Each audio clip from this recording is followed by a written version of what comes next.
ನಮಸ್ಕಾರ ಎಲ್ಲರಿಗೂ. 11ನೇ ದಿನದ ವೇಟ್ ಲಾಸ್ ಚಾಲೆಂಜ್ಗೆ ಸ್ವಾಗತ. ಬೆಳಗ್ಗೆ ಎದ್ದು ತಿಂಡಿಗೆ ದೋಸೆ, ಪಲ್ಯ, ಚಟ್ನಿ ತಿಂದ್ವಿ. ತಿಂಡಿ ಆದ್ಮೇಲೆ ಬ್ಯಾಂಕಲ್ಲಿ ಒಂದ್ ಸ್ವಲ್ಪ ಕೆಲಸ ಇತ್ತು. ಸೊ ಬ್ಯಾಂಕಿಗೆ ಹೋಗಿ ಆಮೇಲೆ ಇವತ್ತು ಥರ್ಸ್ಡೇ ಆಗಿದ್ರಿಂದ ಸಾಯಿಬಾಬಾ ದೇವಸ್ಥಾನಕ್ಕೆ ಹೋಗಿ ಆಮೇಲೆ ಪ್ರಸಾದ ತಿನ್ಕೊಂಡು ಮನೆ ಕಡೆ ಬಂದ್ವಿ. ಊಟಕ್ಕಿವತ್ತು ರಾಗಿ ಮುದ್ದೆ, ಸೊಪ್ಪು ಸಾರು, ಕಾಳಿನ ಪಲ್ಯ ತಿಂದು ನಮ್ಮ ಊಟನ ಮುಗಿಸಿದ್ವಿ. ನನ್ನ ನೆಫ್ಯೂ ಜೊತೆ ಆಟ ಆಡಿ ವಿಡಿಯೋ ತೆಗೆಯೋದೇ ಮರ್ತೋಗಿದ್ವಿ. ಕೊನೆಗೆ ಹೋಗ್ಬೇಕಾದ್ರೆ ಬಾಯ್ ಹೇಳ್ಕೊಂಡು ವಿಡಿಯೋ ತೆಗ್ದೆ. ರಾತ್ರಿ ಊಟಕ್ಕೆ ಲೈಟ್ ಆಗಿ ಉಪ್ಪಿಟ್ಟು ತಿನ್ಬಿಟ್ಟು ಮುಗಿಸಿದ್ವಿ. ನೆನ್ನೆಯ ಪ್ರಶ್ನೆಗೆ ಉತ್ತರ ಬಂದ್ಬಿಟ್ಟು ನಮ್ಮ ಇಂಡಿಯನ್ ಫುಟ್ಬಾಲ್ ನ ಗೋಟ್ ಅಂತಾನೆ ಕರ್ಸ್ಕೊಡೋ ಅಂತ ಸುನಿಲ್ ಛೇಟ್ರಿ. ಇದಕ್ಕೆ ಸರಿಯಾಗಿ ಉತ್ತರ ಕೊಟ್ಟವರು ದರ್ಶನ್ ಮತ್ತು ಯಶವಂತ್. ನಾಳೆಯಿಂದ ಒಂದ್ 2-3 ದಿವಸ ವಿಡಿಯೋಸ್ ಬರಲ್ಲ, ಯಾಕಂದ್ರೆ ನಾನು ಶಬರಿಮಲೆ ಟ್ರಾವೆಲ್ ಮಾಡ್ತಾ ಇದೀನಿ. ಫಸ್ಟ್ ಟೈಮ್ ಟ್ರಾವೆಲ್ ಮಾಡ್ತಾ ಇರೋದು. ಸೊ ಅಲ್ಲಿಗೆ ಹೋದಾದ್ಮೇಲೆ ಸಿಚುಯೇಷನ್ ಯಾವ ತರ ಇರುತ್ತೋ ಗೊತ್ತಿಲ್ಲ, ವಿಡಿಯೋಸ್ ಎಡಿಟ್ ಮಾಡಿ ಹಾಕಕ್ಕಾಗಲ್ಲ.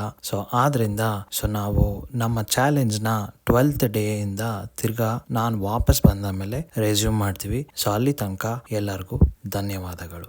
ಸ್ವಾಮಿಯೇ ಶರಣಂಬಾಯಪ್ಪ ಅಂತ ಹೇಳಿ ನಮ್ಮ ವಿಡಿಯೋನ ಇಲ್ಲಿಗೆ ಮುಗಿಸ್ತಾ ಇದೀವಿ.